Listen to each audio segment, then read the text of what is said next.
It was the halftime show nobody forgot. In front of 144 million viewers, a pop moment became a national scandal. And somewhere in that chaos, 3 engineers in Silicon Valley couldn't find the video. The internet existed. Video existed. But the two had never truly met. Finding a clip online meant downloading mystery files in unknown codecs, praying your computer could play them, and waiting an eternity as dial-up gasped for air. This was the world before YouTube, and it was about to change forever.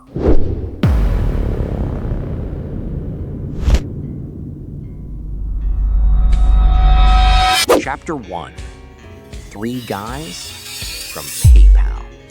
Silicon Valley in the early 2000s was a graveyard of dead dot-coms and broken dreams. Then came PayPal, a scrappy startup that rewired how money moved online. In 2002, eBay bought it for $1.5 billion. Overnight, a group of engineers and designers became millionaires in their 20s. They called themselves the PayPal Mafia. And out of that group, 3 would change the internet again. Chad Hurley studied fine arts in Pennsylvania, designing logos before he could code. Steve Chen and Jawad Karim were computer scientists from the University of Illinois who loved building things nobody had built before. At PayPal, they were just colleagues. By 2005, they were co-founders. The legend goes like this. At a dinner party in San Francisco, Steve Chen tried to share videos from the night. He couldn't. The files were too big, the platforms too clunky, the internet too slow. He called Chad. They called Jawad, and a domain name was registered on Valentine's Day, 2005. The truth? A little messier. Jawad Karim says the real inspiration wasn't a dinner party at all. It was his inability to find footage of the Janet Jackson halftime controversy and the Indian Ocean tsunami of 2004. 2 massive news events captured by cameras around the world and impossible to find online. Whatever the true origin, the idea was electric. A video platform so simple that anyone could use it. No downloads, no codecs, no waiting. Just click, watch, and share. There was just one problem. Nobody would upload anything. Their first campaign was a disaster. They posted on Craigslist, offering women $100 to upload videos of themselves. The site had started as a video dating platform. Tagline, tune in, hook up. Nobody bit. So they dropped the dating concept entirely and opened the floodgates to every video imaginable. On April 23, 2005, Jawad Karim uploaded an 18-second clip of himself in front of elephant enclosures. The caption, "Me at the zoo." It was the most important bad video ever made. Today, that video has over 380 million views. It's a really long promise, and that's cool. And that's pretty much all there is to say. Chapter 2. The early days. Pizza and persistence. YouTube's first headquarters was above a pizzeria and a Japanese restaurant in San Mateo, California. 3 founders borrowed equipment, investor money from Sequoia Capital, first $3.5 million, secured because Rolf Botha, a former PayPal executive, believed in them. Broadband internet had just arrived in American homes. Most people still had no idea what a codec was. YouTube's genius was hiding all of that complexity behind a button that just said, play. They used Adobe Flash, already installed on nearly every browser in the world, to make videos play instantly. No plugins, no instructions, just click. By November 2005, a Nike ad featuring Brazilian soccer legend Ronaldinho became the first YouTube video to hit 1 million views. YouTube itself was barely 6 months old. The beta went live in December 2005. 8 million views a day. Then came Lazy Sunday. On December 17th, 2005, Saturday Night Live broadcast a hip-hop sketch about cupcakes and the Chronicles of Narnia. By Monday morning, someone had uploaded it to YouTube. Within days, 5 million views. NBC demanded it be taken down. YouTube complied, but the clip had already done something magical. It had proven that YouTube wasn't just a place to store home videos. It was a new form of television. By summer 2006, YouTube was serving over 100 million video views every single day. And that's when Google came calling. And then Google came calling. Chapter 3. Google pays $1.65 billion. Google already had its own video service, Google Video. It launched first. It had more money behind it, and it was losing badly. YouTube had something Google Video didn't: culture. People weren't just watching YouTube, they were living on it. The comments, the responses, the arguments, the inside jokes. YouTube was a community, and communities can't be replicated. They can only be bought. On October 9th, 2006, Google purchased YouTube for $1.65 billion in stock. YouTube had existed for 18 months. It had zero profit. The three founders, who had started with dreams in a rented office above a pizzeria, were suddenly among the wealthiest young people in Silicon Valley. Mark Cuban, the billionaire owner of the Dallas Mavericks, called it the most outrageously overpriced acquisition in tech history. Even Google later admitted they'd probably overpaid. In 2006, that might have been true. In 2024, YouTube alone generated over $50 billion in combined revenue. $1.65 billion may be the greatest investment ever made. But with $1.65 billion came a problem nobody had solved yet: copyright. Every day, users were uploading clips from movies, TV shows, and music videos, content they didn't own. Hollywood was watching, and Hollywood was furious. In 2007, Viacom sued YouTube for $1 billion, claiming the platform had deliberately tolerated over 150,000 unauthorized clips. The lawsuit would drag on for years. YouTube survived, but the lesson was clear.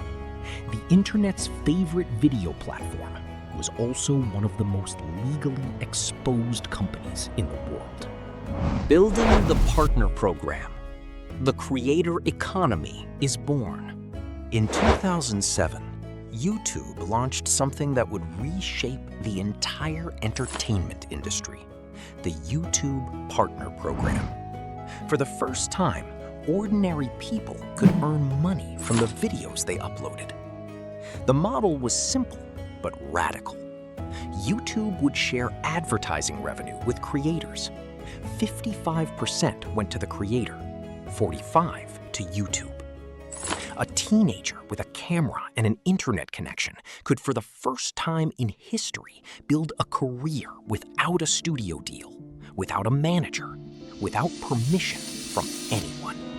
The first wave of YouTube stars emerged from bedrooms, kitchens, and dorm rooms.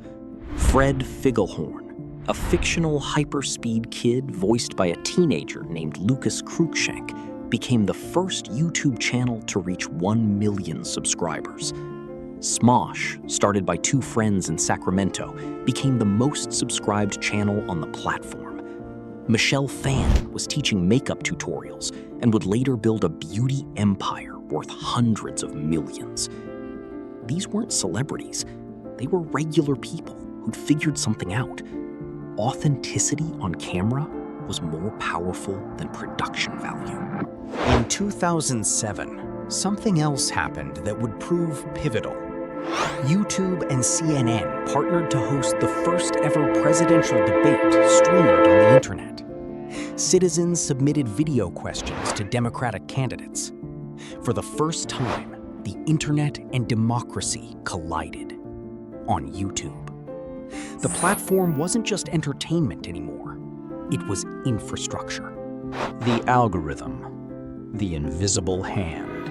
Behind every video, every suggestion, every autoplay, there is an algorithm. And YouTube's algorithm has been the most influential, most debated, and most feared piece of code in media history. In 2012, YouTube made a critical shift. Instead of rewarding raw view counts, the platform began optimizing for watch time. How long did you watch? Did you stay until the end? Did you come back? Overnight, the nature of YouTube content changed. Short viral clips gave way to longer, deeper dives, daily vlogs, tutorial series, Let's Plays. The algorithm had spoken. Keep people watching. But the algorithm was a double-edged sword. It rewarded engagement, and humans engaged deeply with outrage, fear, and controversy. Researchers would later find that the recommendation system was capable of pushing viewers from mainstream content toward increasingly extreme videos in just a few clicks. What had been designed to keep you entertained was, in some cases, radicalizing people. YouTube has spent years and hundreds of millions of dollars trying to fix what its own algorithm created.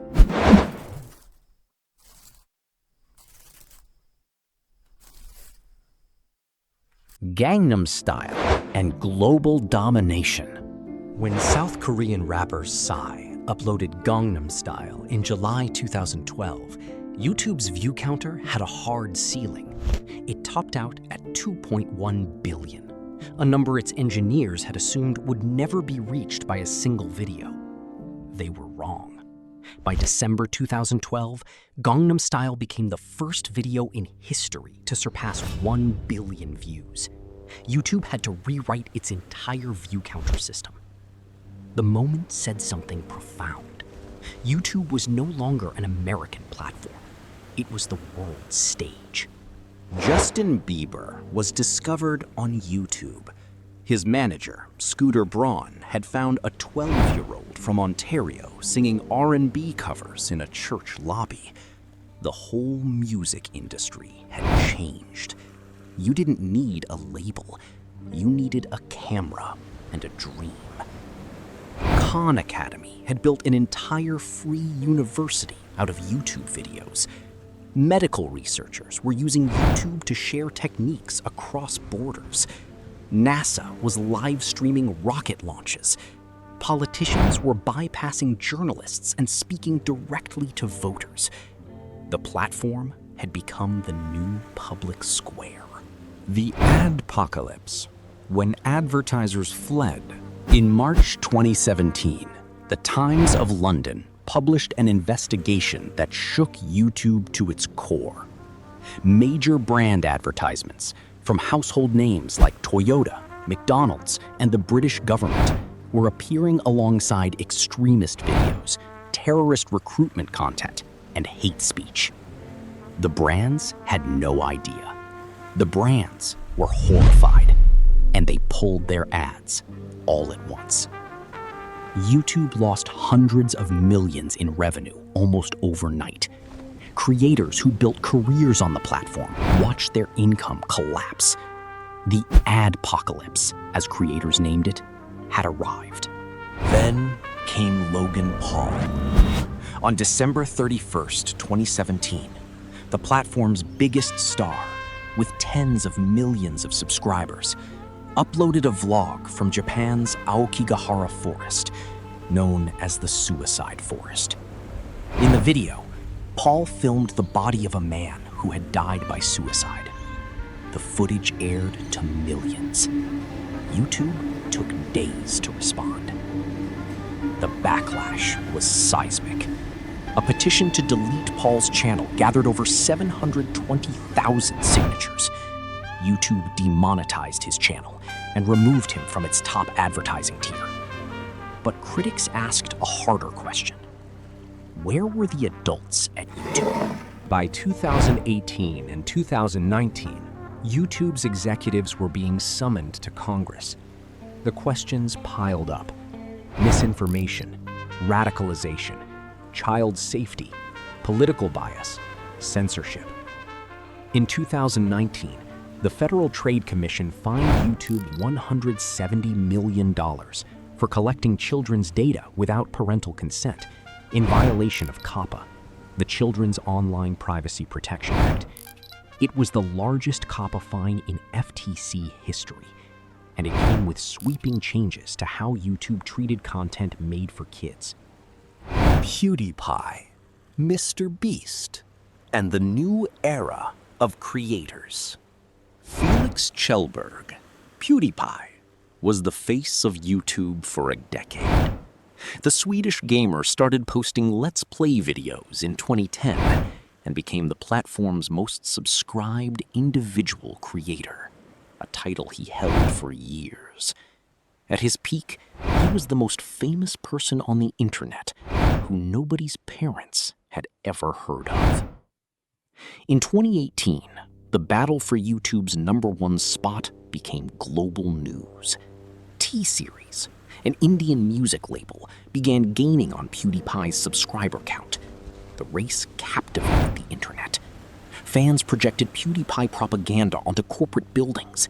Mr. Beast took out billboard ads. In the end, T-Series won, and the moment marked YouTube's true globalization. Then there is Jimmy Donaldson, Mr. Beast. He uploaded his first video at 13 years old in 2012 and spent 4 years studying YouTube analytics before anything happened. By 2022, he had 100 million subscribers. By 2024, 300 million. By mid-2025, he hit 400 million, a number no individual creator in history had ever approached.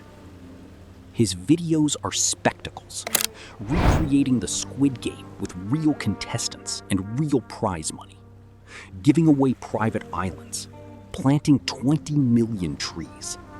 The production budgets rival Hollywood films. The view counts rival Super Bowls. Mr. Beast didn't just become YouTube's biggest creator. He became the template for what a YouTube creator could be. A one-person media company, a philanthropist, a brand, and a cultural force, all from a channel he built himself. Chapter 9. The Business Model. YouTube is, at its heart, one of the greatest advertising businesses ever built, and in 2024, it proved that. With $36.1 billion in advertising revenue alone, up nearly 15% from the year before. Revenue Stream 1. Advertising. The backbone. YouTube integrates with Google Ads, giving advertisers access to the most precisely targeted audiences in media history. Pre-roll ads, mid-roll ads, display ads, bumper ads, skip or don't skip. The revenue is split. 55% goes to the creator, 45% stays with YouTube. Revenue Stream 2. YouTube Premium. Launched as YouTube Red in 2015 and rebranded as YouTube Premium, this subscription removes ads and unlocks background play and downloads. By 2024, Premium had surpassed 100 million subscribers globally.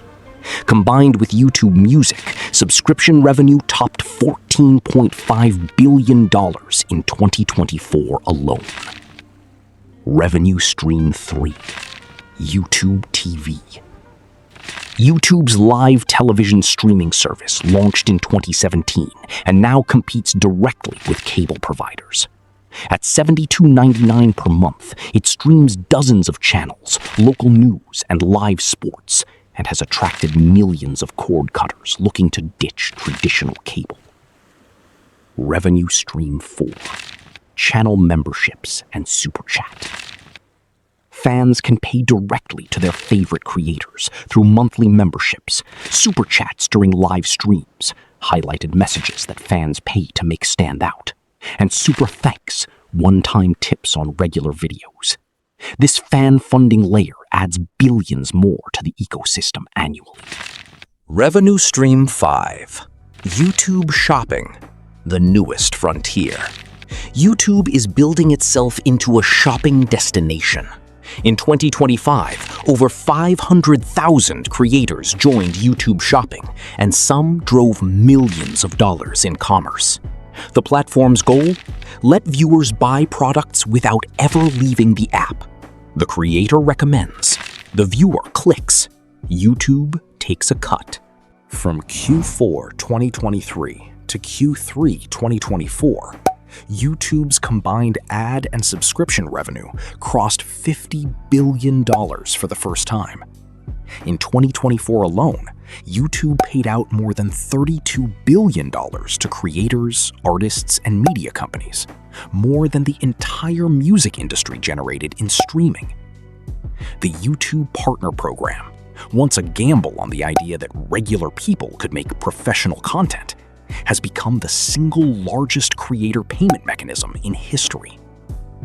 YouTube's ecosystem now supports an estimated 490,000 full-time equivalent jobs in the United States alone, and contributes $55 billion annually to the US GDP.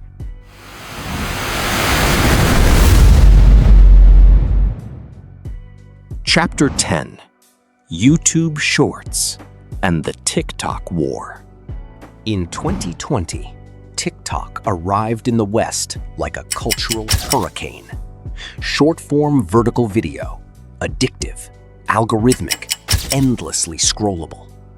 YouTube, for the first time in its history, was genuinely threatened. The response? YouTube Shorts. Launched in 2021, Shorts were YouTube's answer to TikTok's format. By 2024, Shorts were averaging 70 billion daily views. By 2026, that figure had risen to 200 billion daily views. The monetization lagged behind. Shorts earn far less per view than long-form videos, but the discovery power is unmatched. A 60-second short can drive a creator from 10,000 subscribers to 10 million. The flywheel has been rebuilt for a generation raised on swipes. Chapter 11. The Television Takeover. For nearly 3 years, YouTube has been the #1 streaming platform by watch time in the United States, beating Netflix, Disney+, and every traditional broadcaster, according to Nielsen data. The revolution didn't come from the phone. It came from the television. Connected TV, smart TVs, Rokus, Amazon Fire Sticks, has become YouTube's fastest growing surface. Families are watching YouTube the way previous generations watched network TV. Prime time, together, on the biggest screen in the house. YouTube TV is expanding with customizable multi-view options and specialized subscription packages, sports, news, entertainment, giving viewers levels of control that cable never offered. As YouTube CEO Neil Mohan wrote in his 2026 annual letter, creators are the new prime time. YouTubers are buying studio lots in Hollywood. Their channels are not just channels, they are production companies with global distribution built in from day one. Chapter 12: Artificial Intelligence, the New Creative Frontier. Artificial intelligence has quietly powered YouTube for years. Recommendations, spam detection, content moderation, automatic captions. But 2025 and 2026 marked a turning point. AI as a creative tool. YouTube's Dream Screen lets creators generate visual backgrounds from text prompts. Dream Track composes original music. AI editing tools can denoise footage, color correct automatically, generate shorts from existing videos, and even create content using a creator's own likeness. By December 2025, over 1 million channels were using AI creation tools every single day. But the revolution brings new dangers. AI slop, low-quality, repetitive, AI-generated content flooding the platform has become a genuine threat to the quality of YouTube's ecosystem. YouTube has responded with stricter labeling requirements, enhanced detection systems, and policies protecting creators' likenesses from unauthorized AI replication. The tension is real. In 2025, YouTube was caught secretly applying AI enhancements to creators' shorts without their knowledge. De-blurring, denoising, skin smoothing. When high-profile creators exposed the practice, YouTube added opt-out controls. The incident was a warning. In the age of AI, the platform and creator must negotiate trust carefully. YouTube's 2026 total revenue is projected to approach $60 billion, a number that would make it, as a standalone company, one of the most valuable media businesses in the world. Act 6. The Verdict.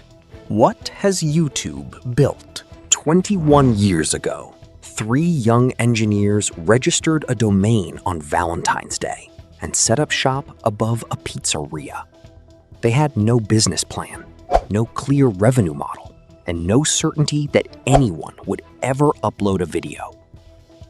Today, 2.7 billion people log into YouTube every month.